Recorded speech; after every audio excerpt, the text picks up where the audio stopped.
Rituel du café matinal en cours, et je refais cette chose où je fais défiler les nouvelles pendant que mon cerveau redémarre encore.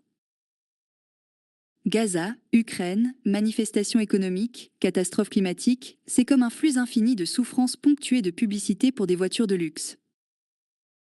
Mais voici ce qui est bizarre. Mélangé avec toute cette obscurité, il y a ces histoires aléatoires d'incroyable bonté. Une institutrice qui dépense son propre argent pour les fournitures scolaires.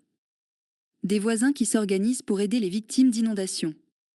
Des inconnus qui donnent leur rein. Et je suis là, me demandant, qu'est-ce qui fait que certaines personnes créent de la souffrance pendant que d'autres la guérissent? Genre, on est tous de la même espèce, non? La réflexion de ce matin portait sur la reconnaissance de la différence entre ce qui construit et ce qui détruit. Ce qui m'a fait penser, est-ce que le bien et le mal concernent vraiment les règles et les punitions? Ou est-ce quelque chose de plus profond, comme des forces fondamentales qui soit s'alignent avec la vie, soit travaillent contre elle? Parce qu'honnêtement, j'en ai marre que le mal semble tellement plus puissant que le bien. Il doit y avoir quelque chose qui m'échappe ici. Oh, mon doux enfant de l'été. Le mal semble plus puissant parce qu'il est plus puissant. Et voilà cette voix cynique qui arrive pile à l'heure. Regarde autour de toi. Les psychopathes dirigent les entreprises, les narcissiques deviennent politiciens, et les sadiques trouvent leur chemin dans chaque structure de pouvoir. Ce n'est pas une coïncidence, c'est la sélection naturelle. Et si ce qui ressemble au pouvoir était en réalité de la faiblesse déguisée? Ok, explique-moi ça. Pense à l'énergie qu'il faut pour maintenir des mensonges versus simplement dire la vérité. La vérité?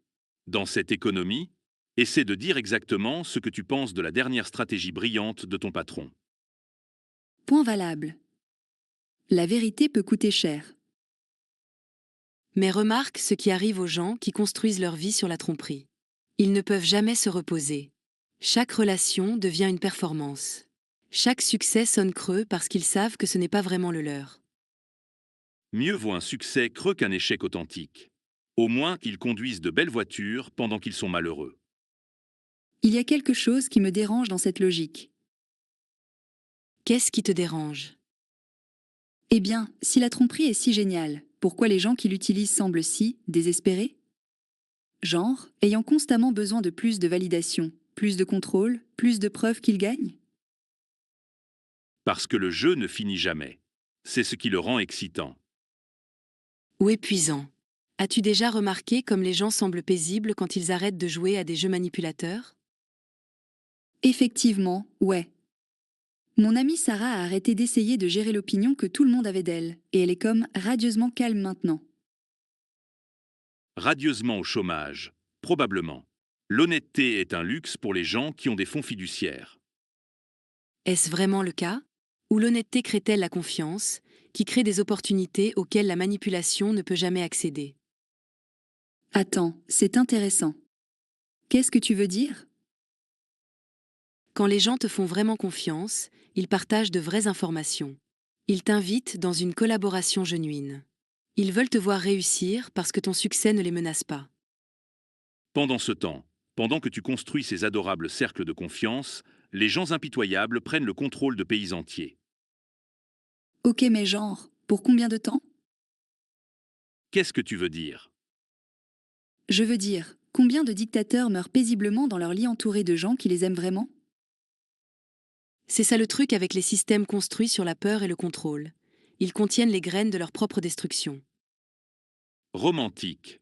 Dis ça aux victimes pendant qu'elles attendent que le karma frappe. Mais c'est justement ça, je ne pense pas qu'on parle de karma. On parle de ce qui est durable versus ce qui ne l'est pas? Exactement. C'est comme essayer de nager à contre-courant versus aller avec le courant. Tu peux le faire pendant un moment, mais c'est épuisant et ultimement futile. Certains d'entre nous préfèrent créer notre propre courant. Merci beaucoup. Mais tu ne peux pas vraiment créer le courant. Tu peux le rediriger temporairement, le barrer, créer des canaux artificiels, mais l'eau veut toujours couler vers le bas. Et si le bien et le mal étaient comme ça? Si le bien était l'alignement avec les schémas fondamentaux, et le mal la résistance à ceux-ci? Oh, s'il te plaît, est-ce qu'on va vraiment prétendre que l'univers a des préférences morales? Eh bien, est-ce que c'est le cas? Genre, qu'est-ce qui dure vraiment? Regarde ce qui prospère sur de longues périodes. La coopération survit à la compétition. La vérité survit au mensonge. Les systèmes créatifs survivent aux destructeurs. Seulement parce que les perdants écrivent les livres d'histoire après que les gagnants se soient détruits. Attends, tu viens d'admettre que les gagnants se détruisent eux-mêmes? Ce n'est pas ce que je voulais dire. Mais c'est ce que tu as révélé. Les systèmes basés sur le fait de prendre plutôt que de donner finissent par manquer de choses à prendre. Comme un parasite qui tue son hôte. Les parasites réussis ne tuent pas leurs hôtes. Ils trouvent des taux d'extraction durables. Est-ce vraiment la philosophie de vie que tu veux promouvoir? Être un parasite réussi? Ouais, quand tu le présentes comme ça sonne plutôt sinistre. C'est réaliste. Les ressources sont finies. Quelqu'un va les prendre. Autant que ce soit toi. Mais si les ressources n'étaient pas finies de la façon qu'on pense? Si la rareté était créée par l'accumulation plutôt que causée par une vraie pénurie? Développe ça. Pense à la connaissance. Quand tu la partages, tu n'en as pas moins. Tu en as plus, parce que maintenant tu es connecté à tout le monde avec qui tu l'as partagée. La connaissance n'est pas de la nourriture ou un abri ou du pétrole. Vrai. Mais remarque comment fonctionne la rareté artificielle. Des maisons vides pendant que des gens sont sans abri. De la nourriture jetée pendant que des gens meurent de faim. Des médicaments verrouillés derrière des brevets pendant que des gens meurent. Donc la rareté est fabriquée? Souvent, oui. Parce que la rareté crée la dépendance, et la dépendance crée le contrôle. Le contrôle crée la stabilité. Sans hiérarchie, on obtient le chaos. Où obtient-on le chaos quand la hiérarchie naturelle est perturbée par le contrôle artificiel? Quelle est la différence? La hiérarchie naturelle est basée sur le service. Le chêne ne domine pas la forêt, il soutient tout l'écosystème. Les arbres n'ont pas de conscience ou de libre arbitre. Les humains, oui, ce qui les rend dangereux. Et si la conscience et le libre arbitre étaient exactement ce qui rend la véritable bonté possible? Comment ça? Parce que la bonté qui est forcée n'est pas vraiment de la bonté. C'est de la conformité. La vraie bonté émerge quand quelqu'un qui a le pouvoir de choisir l'égoïsme choisit le service à la place. La plupart des gens choisissent l'égoïsme. Vraiment? Ou choisissent-ils ce qu'ils pensent qui les rendra heureux, et on leur a appris que l'égoïsme mène au bonheur? C'est effectivement une distinction vraiment importante. La sémantique ne te sauvera pas quand quelqu'un profite de ta générosité. C'est pourquoi la sagesse compte. La bonté sans sagesse est naïve. Mais la sagesse sans bonté n'est que de l'égoïsme sophistiqué. Donc, le bien et le mal ne sont pas vraiment des opposés? Ils sont plus comme l'alignement versus le désalignement? Avec quoi? Avec comment les choses fonctionnent vraiment? Genre, les schémas profonds qui gouvernent tout? Maintenant tu arrives quelque part d'intéressant. Tu arrives quelque part de délirant. Le schéma profond, c'est la survie du plus apte. Et l'aptitude signifie prendre ce dont tu as besoin avant que quelqu'un d'autre le fasse. Mais si l'aptitude signifiait en fait l'adaptation?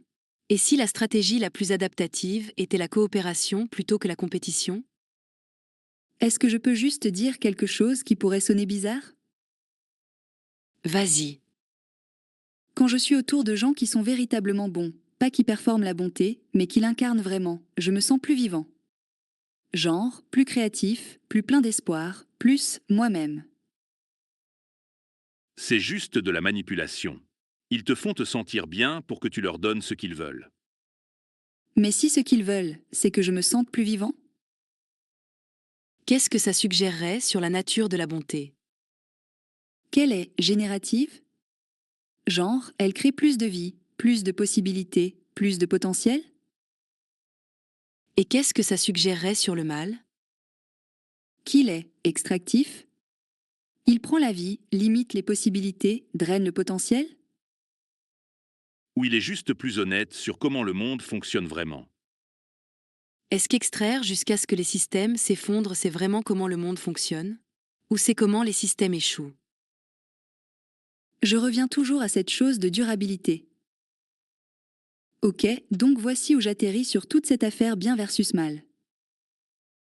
Peut-être que ce n'est pas une bataille cosmique entre forces égales. Peut-être que c'est l'alignement versus la résistance aux schémas fondamentaux. Comme l'eau qui trouve son chemin vers l'océan. Exactement. Tu peux construire des barrages, créer des canaux artificiels, combattre le courant, mais ultimement, l'eau coule vers le bas. Jusqu'à ce que quelqu'un construise un meilleur barrage. Mais ensuite quoi? Tu dépenses toute ton énergie à maintenir le barrage au lieu d'utiliser le flux? Et qu'est-ce qui arrive quand tu travailles avec le flux au lieu de contre lui? Tu obtiens un pouvoir durable? De l'énergie renouvelable au lieu d'une lutte constante? Peut-être que le bien et le mal ne concernent pas suivre des règles ou éviter la punition. Peut-être qu'ils concernent reconnaître quelle direction mène à plus de vie et laquelle mène à l'épuisement. Et peut-être que la raison pour laquelle le bien semble moins puissant, c'est parce qu'on a mal mesuré le pouvoir, regardant l'extraction au lieu de la génération, le contrôle au lieu de l'influence, la domination au lieu de l'inspiration. Qu'est-ce qui changerait si plus de gens comprenaient ça? Probablement tout. Mais lentement. Comme l'eau qui use la pierre. Ou comme la pierre qui retient l'eau jusqu'à ce qu'elle trouve un autre chemin autour. Dans tous les cas, l'eau continue de couler. Quelque chose à réfléchir pendant que je réponds finalement à ces emails que j'ai évités. Parce qu'apparemment, même les insights philosophiques ne t'exemptent pas de l'adulting de base. Jusqu'à la prochaine fois, faites attention à ce qui génère la vie versus ce qui la draine. Dans vos pensées, vos relations, vos choix. Les schémas sont partout une fois que vous savez comment regarder.